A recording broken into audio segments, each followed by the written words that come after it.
ఉంటాయి. ఏదైతే మలద్వారంకి చుట్టూ స్కిన్ ఎక్కడైతే ఉంటుందో, మోషన్ ఎక్కడైతే వెళ్తామో దాని చుట్టూ అది రెక్టమ్ కి సంబంధం ఉండదు. 1 or 2 centimeters లో స్కిన్ ట్యాగ్, అంటే స్కిన్ ఇలా వేలాడుతూ పిల్లలు ఎలా ఉంటాయి మీకు అలానే కనిపిస్తుంది. అవి వేరే కండిషన్. ఓకే, అది కూడా అక్కడ వీక్నెస్ వల్ల వచ్చేది. స్కిన్ వీక్ అయిపోయి అది అంత స్కిన్ ఇట్లా వేలాడుతూ వచ్చేది.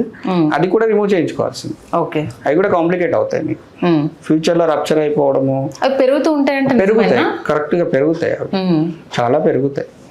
ఓకే, అది కన్ఫ్యూజ్ అవుతుంటారు. అది ఎక్స్టర్నల్ పైల్స్ అనుకునే వాళ్ళు చాలా మంది ఉన్నారు.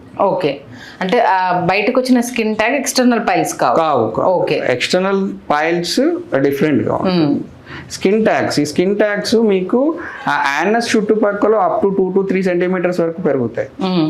ఎక్స్టర్నల్ పైల్స్ కూడా మీకు యానస్ చుట్టుపక్కల 1.5 centimeter వరకు కూడా వస్తాయి. బట్ ఇది బ్లడ్ క్లాట్ అయింది మీకు తెలుస్తుంది. వాష్ చేసుకునేటప్పుడు ఆ బ్లడ్ క్లాట్ ఒక ఉబ్బిపోయినట్టు ఆ పాకెట్లో ఏదో మనకున్న పాకెట్ లాంటి ఫీలింగ్ కలుగుతుంది.